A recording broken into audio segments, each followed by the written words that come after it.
My name is Colleen Rawlings, Chair of the Halifax Water Board. Welcome to Halifax Water's 2022 Annual General Meeting. We are pleased this year's Annual General Meeting is being held in person, and we would like to acknowledge that we are meeting in Mi'kmaq, the ancestral and unceded territory of the Mi'kmaq people. This meeting is open to the public and available to view online through a live webcast and will also be posted to Halifax Water's YouTube channel. This meeting's agenda and today's presentations will be posted on the Halifax Water website. But before I begin, some general information. Following the presentations, there will be an opportunity for members of the public to ask questions about Halifax Water. Attendees wishing to speak are asked to raise their hand, and the General Manager will answer the question or direct it to another member of the Halifax Water team. Speaking time may be limited to 10 minutes per speaker. All comments and questions should be respectful. Any person using disrespectful or derogatory language will be asked to stop. If the disruption persists, you will be asked to leave the meeting. I will now call this meeting to order and begin with the approval of the agenda. As you can see, we have the head table on camera that you can see, but we also have the other board members in the audience. So I'm able to call for approval of the agenda by the members of the board that are present. So moved, Madam Chair. Thank you. Commissioner Lovelace has moved the agenda. Do I have a seconder? Commissioner Cuddle has seconded. Are there any questions on the agenda? Can we make the motion? All in favor of the agenda as stated? Aye. Aye. The motion has been carried unanimously. We then have the minutes of last year's meeting. Will you be putting those on the screen? No. Okay. We have the minutes of last year's AGM, and they should have been reviewed by the commissioners before the meeting. May I have a motion to approve the meetings from last year's meeting? Minutes, sorry. Commissioner Kent would like to move that. Second. Commissioner Lovelace would like to second that. Any questions or modifications to the minutes? We'll put the motion on the table. All those in favor of the minutes from last year's AGM? Aye. The motion has carried unanimously. We'll move on to the next item of business on the agenda, which is our safety message from our GM, Kathy O'Toole. Thank you. This is our first in-person meeting with board members or members of the public in about 2 years. And in the event of emergency, we wanted to let you know that you will hear the fire alarm sound. We're to exit through the front doors, turn to your right, and you will see there's a muster point at the far end of the parking lot, and that's where we would be headed. And we encourage Halifax Water staff members who are present to help make sure that all of our visitors safely exit the building. I think now we're going to move to the next item on the agenda, which is the Strategic Initiatives Overview. The format of our annual general meeting is laid out by our governance manual and processes and our Board of Commissioners. And it's one of the things we do to be compliant with both our Halifax Regional Water Commission Act and the bylaw that Municipal Council has established to keep Halifax Water accountable. So thank you and welcome to our 2022 AGM, which is being held at 455 Cowie Hill, and this is our operations depot, which serves what we refer to as the west region of our system. Our mission at Halifax Water is to provide world-class services to our customers and our environment, and we have a vision, which you can see on screen or on the package if you're following online, which speaks to how we will achieve this. We're going to briefly talk about some of our achievements in the most recently completed fiscal year, 2021-22. And our annual business plans are approved by the Halifax Water Board and approved by the URB in the sense that everything we do is aligning with some long-range strategic plans that are vetted through stakeholders and approved by the Nova Scotia Utility and Review Board. Our business plans also get presented to Halifax Council, and we receive their input and work to make sure that our plans are aligned with the municipality's plans. Moving to the next slide, You'll see that we measure our success by both keeping track of strategic objectives and also through performance measurement using a formal corporate balance scorecard. And we have 30 measures organized into 8 different areas that we think are critical to our success as an organization, which are the 8 areas shown on these slides. This year, we achieved or exceeded 20 of those 30 objectives, and that's an improvement over last year. Last year, we had achieved 18. I will say, though, that over the past 2 years, COVID-19 and public health restrictions did impact achievement of some of our targets, but all critical services to our customers, our environment, and the public were maintained. Looking at the goals and objectives that we had for the completed year, last year's business plan was organized by functional business units, and there were 5 as shown in this slide. I'll provide a brief update on the strategic objectives that we achieved in each of these areas. The first one is water services within the operations department, and there were 6 strategic objectives. 4 were completed, 1 is underway, and 1 has been deferred to next year. The water quality master plan update commenced, but Halifax Water has opted to change the approach and complete a water safety plan, and that work is underway. It's a broader approach than we've taken in the past and is more in line with the best practice that utilities are following now. The water supply enhancement program that was reflected in our business plan is now embedded in our budgets and is underway, and the first projects were initiated. The first project was the replacement of clarifiers at Lake Major, and that was carried out very successfully by our staff with very minimal impact to the public. The algal monitoring program was operationalized, the new lead service line replacement program was successfully launched, and a plan is in place and being executed to address the findings from the dam safety review. Determining the next steps for the water loss control program is the initiative that's been deferred to next year, and it is being handled by operations, and we're confident that we will get a recommendation back on that this year. Wastewater and stormwater services, there were 5 strategic initiatives in this area, and all are completed or underway. An RFP for the biosolids facility upgrade will be released by the end of summer or early fall.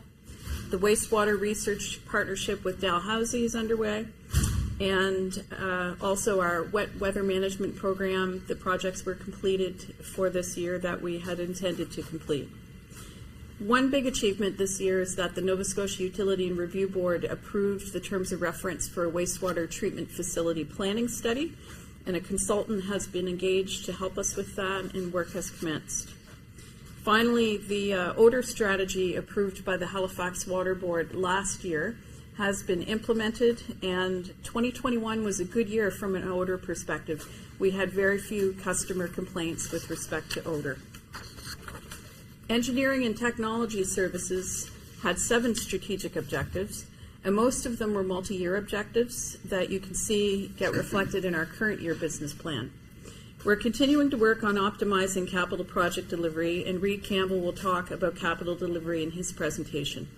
The Burnside Depot procurement process will start very soon, and that will help us engage a proponent to do the final design and construct the building using an integrated project delivery method. The Cogswell redevelopment is underway, and Halifax Water has assigned staff to support this important municipal project. Cost sharing for the Cogswell DES has been negotiated, and discussions on cost sharing for infrastructure relocation for water, wastewater, and stormwater within the Cogswell redevelopment area is something that is still ongoing and will carry forward into this year. We are making progress on asset management and infrastructure planning, but it's a journey of continual improvement, so these items do appear in the current year business plan. Regulatory services also had a busy year, and an enhanced regional development charge stakeholder consultation process was conducted. Corporate implementation of the environmental management system was initiated. Some stormwater business processes were reviewed in advance of us expanding the stormwater service area on June 1st of this year. and a climate resiliency committee was established to work on commencing a climate action plan for Halifax Water. 2 initiatives were deferred, however, and that is the launch of a new service account compliance program, as well as evaluation of ISO 45001 safety certification and completion of a physical security audit. Those 2 items, one is underway, the service account compliance program, and there'll be more work coming forward to the Environmental Health and Safety Committee of the Halifax Water Board later this year. The ISO 45001 safety certification and physical security audit is being deferred probably till at least 2 years out, as we're rebuilding some capacity within our safety and security group at the moment. And the most important strategic objective of maintaining regulatory compliance and continuing to improve our reporting processes was accomplished. Looking at corporate services had 7 objectives, and most were achieved or are underway. The cost of service manual was updated and filed as part of the general rate application in February to adjust water, wastewater, and stormwater rates, and a public hearing was held in June. That process is still ongoing, and we do anticipate receiving a decision hopefully sometime in September. Technology and business process improvements are a big theme within corporate services, and they're ongoing, but we did launch some enhancements to the customer portal. We increased customer utilization of the portal. We launched improvements to the collection process. We have initiated the Enterprise Resource Planning System project, and that is well underway. Procurement and contract templates were updated last year, but we're continuing to focus on optimizing how we procure goods and services. And this is particularly important as we're needing to increase our capital program delivery and also having to monitor and be able to respond to supply chain issues that we foresee as a risk. Implementation of monthly billing is an item that we have deferred to future years, and also launching a new bill redesign. Bill redesign is something we're actively working on now, and that may come to fruition in the current fiscal year. Under administration, there were 7 strategic objectives, and all are completed or are underway. An application was made to the Nova Scotia Utility and Review Board for the initial capital expenditure approval and for operational approval for us to operate a district energy system. And service level agreements have been launched with the municipality. We expect they will conclude this year. Enterprise risk management and code of conduct policies were rolled out to the organization, and we did update our corporate risk registers. We successfully transitioned the dispute resolution officer process from the dispute resolution officer whose term expired at March 31st to a new dispute resolution officer. We made strides on diversity, equity, and inclusion, and also carried out a number of communications and stakeholder engagement activities regarding stormwater in support of the stormwater service expansion. All in all, it was a really good year, and I'm proud of what we were able to accomplish given the constraints on financial and human resources. And looking ahead, our current situation is that we continue to be constrained by financial and human resources. And the 22-23 business plan approved by the Halifax Water Board and presented to Halifax Council reflects this. The war in the Ukraine, inflation, and supply chain issues create increased financial and operational risks for us right now that we're actively trying to manage. And one of the ways we're trying to manage and improve is through success through teamwork. Part of the solution is to make the best use of our equipment that we have and our financial and human resources. And to do that, we really need to focus on working collaboratively in teams, sharing resources, and making the most of capacity wherever it exists in the organization. For that reason, to do that and also help us focus on the most important strategic objectives and work together as a team, we decided to reduce the number of strategic objectives this year and to also organize the business plan differently and have it focused on 4 pillars instead of the functional business units. So looking at our 4 pillars, the 4 pillars that Halifax Water Board has approved are people, health, safety, and environment, financial and regulatory accountability, and operational excellence. I'm not going to go through all of the strategic objectives for the current year, but I will encourage you to review them. If anybody would like to review the full business plan, there's a link to it available on our website. Many of them are multi-year initiatives, which I've already touched on by giving you the update on this year. I'll give you some strategic themes, though, that support each of the pillars. And on the people side, the people objectives are designed to reflect the reality that in order to support our continued service delivery and growth, we need to attract, retain, and develop employees and create a workplace that reflects diversity, equity, and inclusion. These objectives under the people area also reflect that we need to continue to evolve to meet stakeholder and customer expectations. Under health, safety, and environment, the objectives reflect that we're really at a crucial moment in time when several important strategic initiatives are coming together that will impact our future service delivery and also demonstrate to the public that we are good stewards of the environment. Most notably, the Climate Action Plan and the strategy of what we will be doing with our biosolids on a go-forward basis.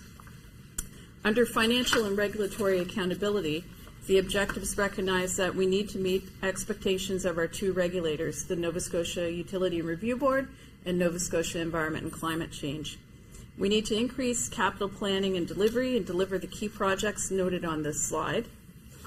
But these are all projects of strategic importance, and we need to balance how we do this with the impact on rates and on our customers. And finally, operational excellence. The operational excellence objectives reflect that we are focused on continued improvement, efficiency, business continuity, and managing risk. That concludes the overview of the strategic objectives. And Mr. Louis de Montbrun, our Director of Corporate Services and Chief Financial Officer, will now present the overview of our year-end audited financial results.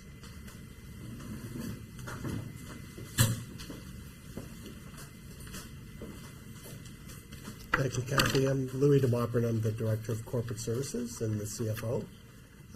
Just going to run through some of the highlights from last year-end. So one of the critical pieces that we look at is we were able to get a clean audit opinion from our auditors, Grant Thornton, which is a fundamental requirement through our financial approval process. We do our financial statements under two different sets of rules. One, the International Financial Reporting Standards, or IFRS, and the other under the new Nova Scotia Utility and Review Board's accounting handbook. Under the IFRS standards, we had an operating surplus of approximately $46 million. Under the UARB accounting rules, we had an operating loss of $6.4 million. So the financial statements are structured for the most part, are under the IFRS, but then we are required to submit a series of schedules that provide the information under the UARB format. The other key thing that we did this year is we have accounted for 25% of the depreciation on contributed stormwater assets. So this is an ongoing requirement that we have implemented in the current year. So a couple of highlights on our balance sheet related to our assets. We continue to have a very healthy cash position. Our cash position increased by approximately $17 million in the current year. Most of that increase related to funding that we received, or cash that we received related to our RDC, our Regional Development Charges. We did have customer and contractual receivables. They decreased by approximately $1.3 million, mostly related to the timing of when we issued our customer bills. We also saw capital work in progress increase by about $20 million, which is a good sign considering Kathy's reference related to increase in capital spend. Overall, our utility plants and services, our main assets, in total decreased by about $2.7 million. Additions to those assets were about $49 million, and that is offset by our depreciation. On the liability side, our current liabilities were considerably higher than the previous year. Most of that increase relates to the capital spend I mentioned earlier. We had increases in receivables, in our trade payables, and also the accruals related to those capital projects. Our long-term liabilities increased related to assets that were contributed and the way they were accounted for. We also collected money related to our CCCs and our regional development charges. And then we had overall long-term debt decreased as a result of the distribution between long-term and current portions of long-term debt. The other issue that is significant is that our employee benefit obligations have decreased by approximately $32 million.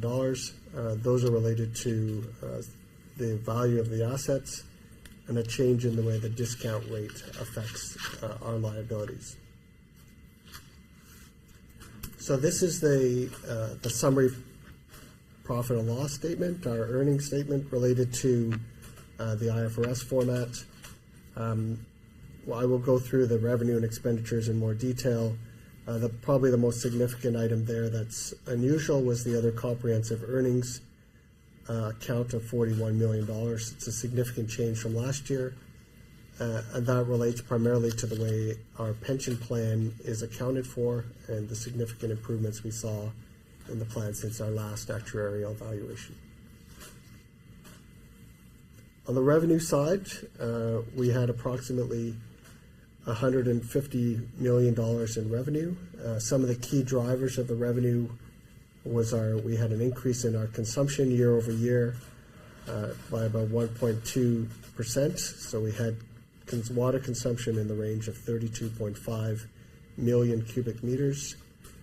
We did have increases that were approved through the last rate application on wastewater and fire protection rates.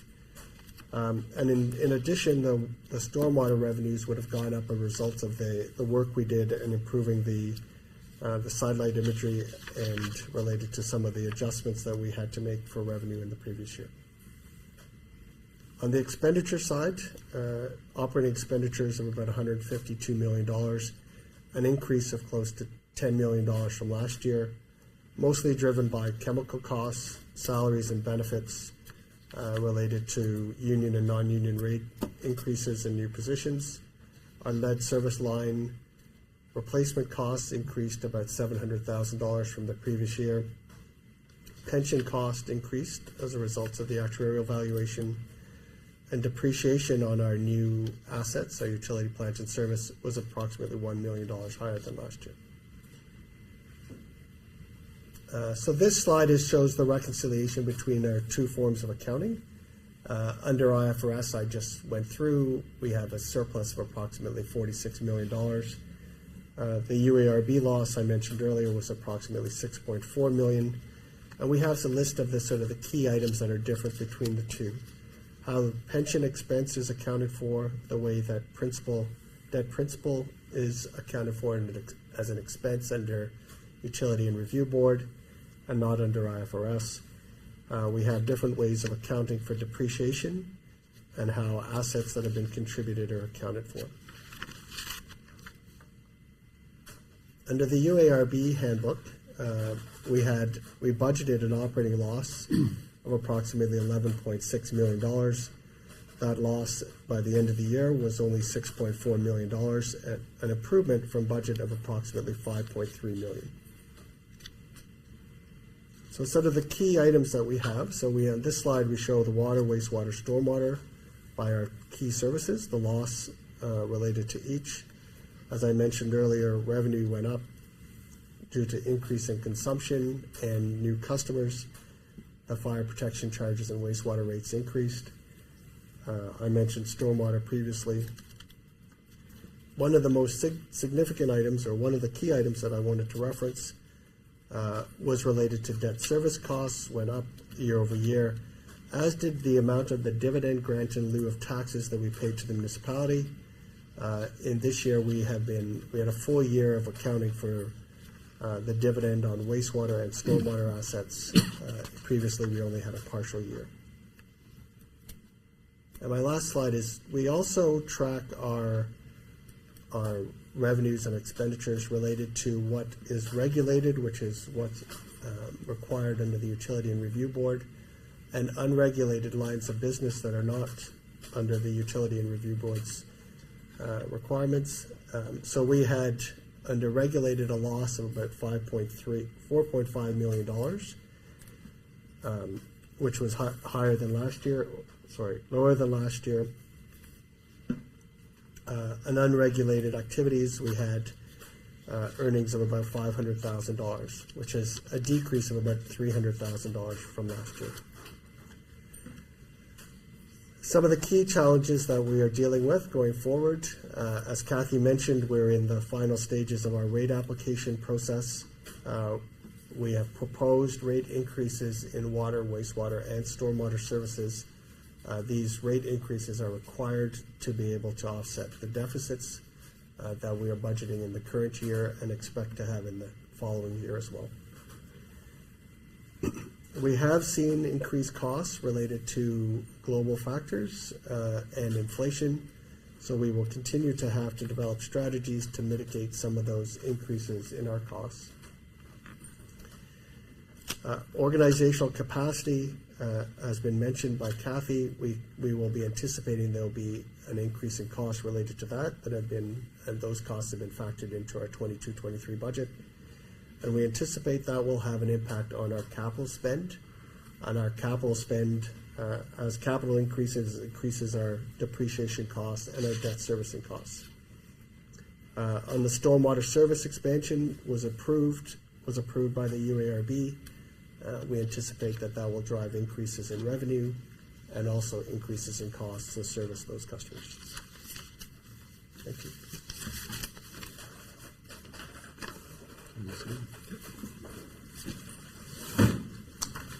Good afternoon. I'm Reed Campbell, Director of Engineering and Technology Services, and I'm going to present an overview of this year's capital plan. Each year, Halifax Water assembles a capital budget, which is approved by the Halifax Water Board and then subsequently filed with the Nova Scotia Utility and Review Board. There's a couple of things that we need to accomplish in our capital plan each year, and one is to maintain and in some cases improve our level of service to customers. And the other is to meet our 3 integrated resource plan objectives of being able to renew aging infrastructure, being able to maintain regulatory compliance, and being able to facilitate growth. And we are guided in all this by our 2019 Integrated Resource Plan, which is our roadmap for how we build and maintain infrastructure over the next 30 years. And that requires to be sustainable that we would spend just over $4 billion over the next 30-year period. This slide shows some of the drivers and how our IRP capital program is broken up over the next 30 years. And you can see that we spend approximately 14% to be able to build new and expanded infrastructure to facilitate growth. Approximately 18% goes to upgrading and building new facilities to maintain environmental compliance. And the remaining 68% is for asset renewal, that is replacing and upgrading infrastructure to maintain a state of good repair. And on the right-hand side of the slide, you can see how it's broken down between services, approximately 36% for water infrastructure, 55% for wastewater infrastructure, and that is very typical across North America, as historically utilities have, in a relative sense, not maintained wastewater to the degree they have water infrastructure, and stormwater infrastructure at 9%. Stormwater infrastructure is a relatively small percentage because we don't have the plant infrastructure that we have in the water and wastewater systems, and we also do not have regional infrastructure, as stormwater infrastructure is generally local. This next slide shows that our capital program this year is just over $106 million. That is reduced from our original business plan objective of $150 million.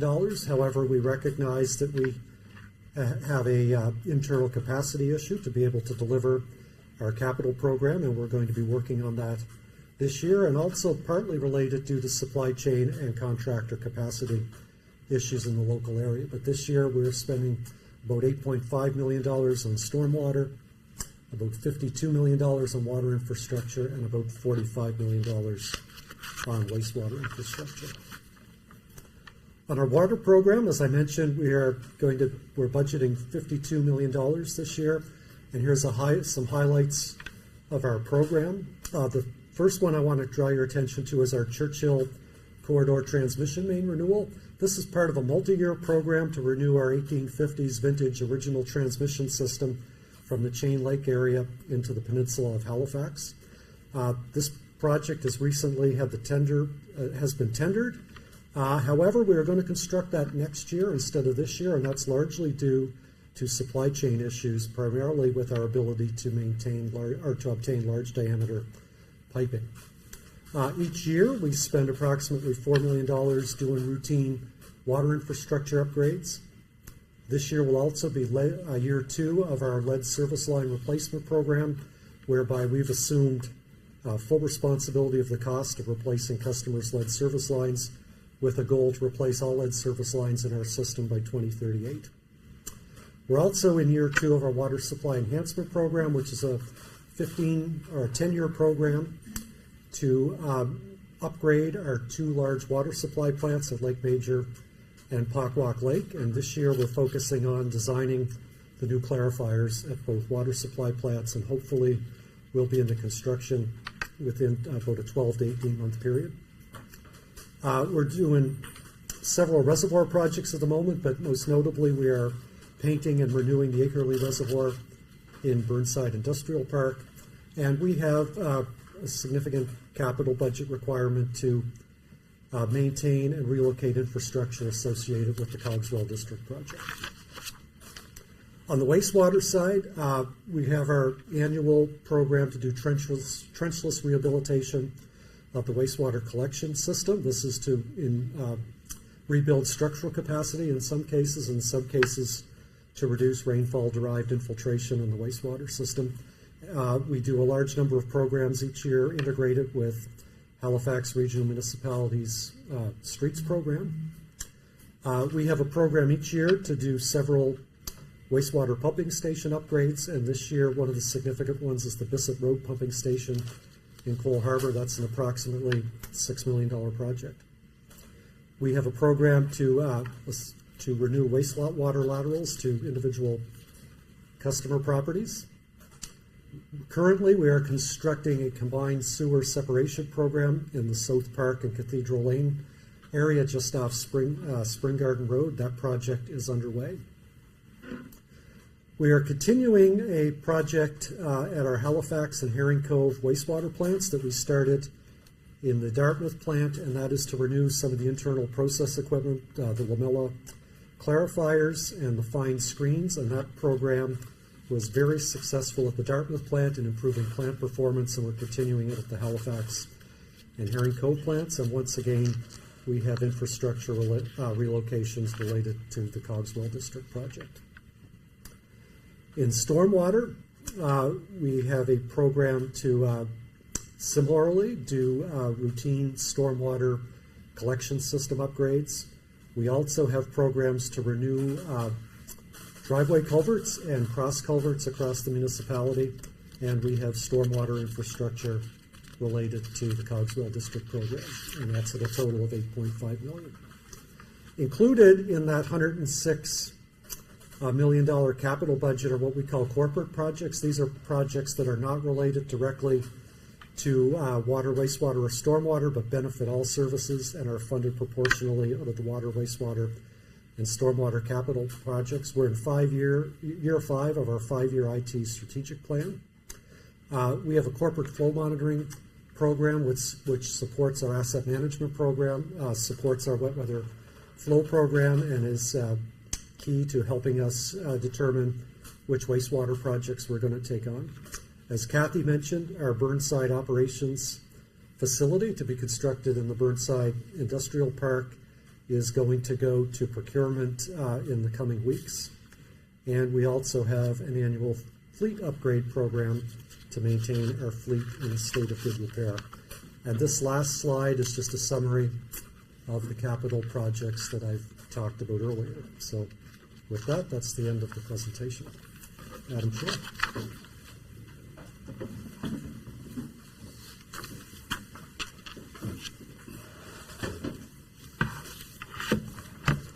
Thank you, everyone, for those excellent staff presentations. At this time, we would invite any questions from the floor from any members of the public that have attended the meeting today. So we'll just pause and invite any questions from the floor.